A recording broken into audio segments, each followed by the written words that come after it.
तो चलिए आज के इस बेहद दिलचस्प विश्लेषण की शुरुआत करते हैं। सोचिए 5000 साल पुराना कोई खौफनाक रहस्य अगर आज की किसी सच्ची ऐतिहासिक घटना से जुड़ जाए तो कैसा लगेगा। बिल्कुल, आज हम कुछ ऐसे ही रहस्यों पर चर्चा करने वाले हैं।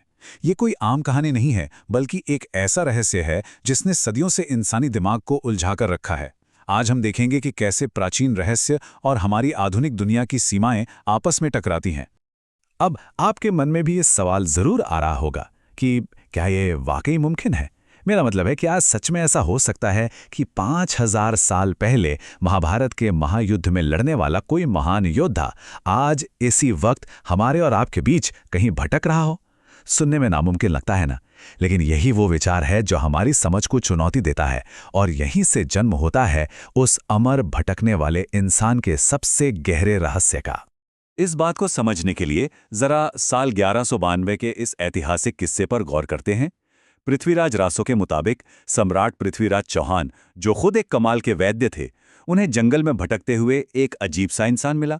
जरा कल्पना कीजिए, एक 12 फुट लंबा इंसान जिसका शरीर भयानक बीमारियों से गल रहा था, और सबसे अजीब बात, उसके माथे से एक मणि गायब थी जहां एक बहुत गहरा घाव था। राजा ने एक हफ्ते तक अपनी हर बेहतरीन औषधि आजमा ली, पर वो घाव रत्ती भर भी नहीं भरा। आखिर में हैरान होकर राजा ने पूछा, क्या तुम अश्वत्थामा हो? और जानते हैं उस विशालकाय इंसान ने धीमी सी आवाज में क्या जवाब दिया? उसने कहा, हाँ।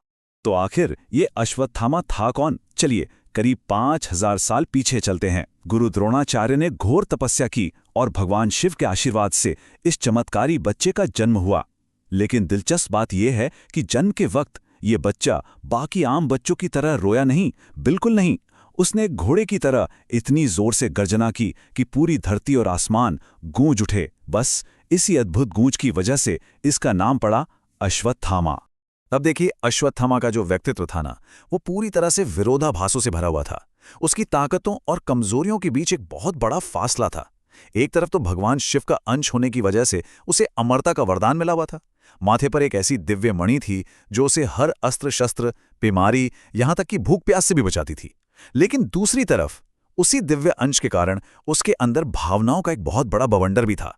बेकाबू गुस्सा और हद से ज्यादा अहंकार। और सच कहूं तो यही चीजें आगे चलकर उसके पतन का सबसे बड़ा कारण बनी। अगर हम इस योद्धा के युद्ध कला की बात करें तो भाई उसका कोई मुकाबला ही नहीं था। तीरंदाजी में वो सीधे सीधे अर्जुन को टक्कर देता था। महाभारत के युद्ध में कौरवों की तरफ से लड़ते हुए उसने भीम, युधिष्ठिर और धृष्टद्युम्न जैसे महारथियों को कई बार धूल चटाई। यहां तक कि वो इकलौता ऐसा योद्धा था जो घटोत्कच और उसके मायावी राक्षसों के सामने बिना किसी डल के खड़ा रहा। अपने विनाशकारी रणकौशल से उसने अकेले ही पांडवों के 1 लाख सैनिकों को खत्म कर दिया था। आप समझ रहे ना, वो युद्ध के मैदान में सचमुच एक अजेय शक्ति था। लेकिन फिर हालात कैसे बिगड़े, जरा इस टाइमलाइन को देखिए। युद्ध के 14वें दिन उसका नारायणास्त्र का हमला फेल हो गया। फिर युद्ध में धोखे से उसके पिता गुरु द्रोणाचार्य को मार दिया गया। और आखिर में 18वें दिन जब उसने अपने सबसे पक्के दोस्त दुर्योधन को मौत से जूझते हुए देखा, तो उसका गुस्सा 7वें आसमान पर पहुंच गया। इसी बदले की आग में आधी रात को उसने एक ऐसा कदम उठाया जिसने युद्ध के सारे पवित्र नियम हमेशा के लिए तोड़कर रख दिए। आधी रात को पांडवों के शिविर में घुसकर अश्वत्थामा ने जो किया, वो सच में महाभारत का सबसे भयानक और क्रूर अध्याय है। उसने सोते हुए सैनिकों को जिंदा जला दिया, और तो और अंधेरे में उसने 5 लोगों को पांडव समझकर उनका सिर काट लिया और खुशी खुशी दुर्योधन के पास पहुंच गया। बड़े गर्व से बोला, मैंने पांडवों को मार दिया है। लेकिन असल में उसने पांडवों को नहीं बल्कि उनके मासूम बच्चों को मार डाला था। ये उसकी सबसे बड़ी और सबसे खौफनाक गलती थी। अब इसके बाद जो हुआ, उसने हालात को पूरी तरह से आउट ऑफ कंट्रोल कर दिया। बच्चों की हत्या से भड़के पांडवों ने जब अश्वत्थामा को घेरा तो उसने बौखलाहट में वो हथियार निकाल लिया जो पूरे ब्रह्मांड को खत्म कर सकता था, यानी ब्रह्मास्त्र। जवाब में अर्जुन ने भी अपना ब्रह्मास्त्र छोड़ दिया। सोचिए, पूरी दुनिया के खत्म होने का खतरा पैदा हो गया था। तब महर्षि वेदव्यास जी को बीच में आना पड़ा। अर्जुन ने तो उनकी बात मानकर अपना अस्त्र वापस ले लिया, लेकिन बदले में अंधे हो चुके अश्वत्थामा ने अपना अस्त्र पांडवों के इकलौते बचे वंश यानी अभिमन्यु की पत्नी उत्तरा के गर्भ की तरफ मोड़ दिया। एक अजन्मे बच्चे पर इस तरह का कायरतापूर्ण हमला देखकर भगवान कृष्ण का गुस्सा सारी हदें पार कर गया। उनका यह कदम इतिहास का रुख मोड़ने वाला था। उन्होंने तुरंत अपने सुदर्शन चक्र से उस ब्रह्मास्त्र को रोका और उत्तरा के बच्चे को बचा लिया। लेकिन अश्वत्थामा की इस अकल्पनीय क्रूरता ने हमेशा हमेशा के लिए उसकी किस्मत का फैसला कर दिया था। श्रीकृष्ण का वो श्राप सच में रोंगटे खड़े कर देने वाला था। उन्होंने भीम से कहकर अश्वत्थामा के माथे से वो दिव्य मणि नोचवा ली और फिर उसे श्राप दिया, एक ऐसी बीमारी का जो उसकी त्वचा को गला दे, शरीर पर ऐसे घाव जो कभी न भरें, जिनमें से हमेशा खून रिसता रहे।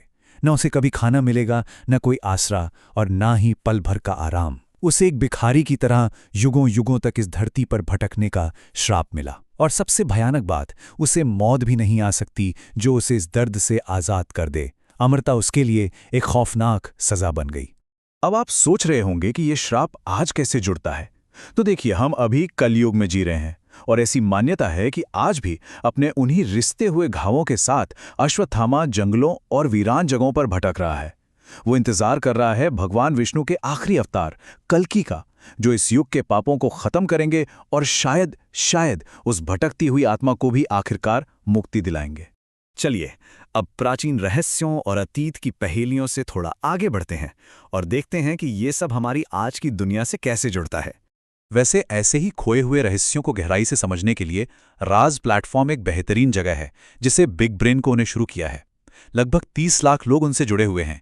ये लोग भारत के इतिहास, पौराणिक कथाओं और प्राचीन विज्ञान को डिकोड करने का कमाल का काम कर रहे हैं। जो कहानियां और तथ्य इतिहास के पन्नों में कहीं दब गए हैं ना, उन्हें निकालकर ये एक बिल्कुल नए नजरिए से हमारे सामने लाते हैं। इन रहस्यों की लिस्ट काफी लंबी है, चाहे वो पद्मनाभ स्वामी मंदिर के वॉल्ट बी का रहस्य हो या फिर मृत्यु के बाद के 13 दिनों के सनातन अनुष्ठान। हर रहस्य के पीछे एक ऐसा बड़ा सवाल छिपा है जो आधुनिक विज्ञान और हमारी पुरानी मान्यताओं को आमने सामने खड़ा कर देता है। जैसे दुनिया के सबसे अमीर मंदिर पद्मनाभ स्वामी मंदिर के इसी वॉल्ट बी को ले लीजिए। ये एक ऐसा दरवाज़ा है जिस पर ना कोई ताला है, ना कोई कुंडी। इसे नागबंधम मंत्रों की एक अचूक और जानलेवा सील से बंद किया गया है। लोग कहते हैं कि इसके पीछे ट्रिलियंस का खजाना है, लेकिन असली सवाल ये है, क्या राज परिवार सिर्फ सोने चांदी की रखवाली कर रहा है, या फिर उस दरवाजे के पीछे कोई ऐसी प्राचीन तकनीक छिपी है जो इंसानी इतिहास को हमेशा के लिए बदल कर रख सकती है। और अगर मृत्यु के बाद के 13 दिनों की बात करें तो इसका वैज्ञानिक और आध्यात्मिक मतलब भी बहुत गहरा है। सनातन परंपरा के मुताबिक शरीर का मरना कोई अंत नहीं है, बल्कि एक 13 दिन का बेहद नाजुक और खतरनाक ट्रांजिशन पीरियड होता है।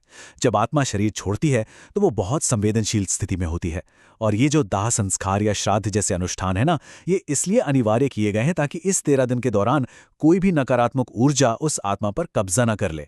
तो असल में ये सिर्फ कोई पुरानी परंपरा नहीं है, बल्कि इसके पीछे गहरा एनर्जी साइंस काम कर रहा है। तो कुल मिलाकर बात यहां आकर रुकती है कि कलयुग के इस दौर में जहां हमारे पास इतनी एडवांस टेक्नोलॉजी और साइंस है, आखिर वो कौन सी लाइन है जहां ये पौराणिक कथाएं खत्म होती हैं और हमारा आज का इतिहास शुरू होता है।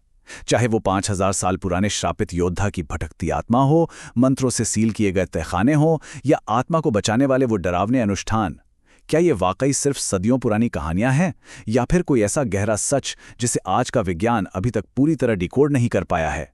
खैर, ये एक ऐसा सवाल है जिस पर हम सबको जरूर सोचना चाहिए।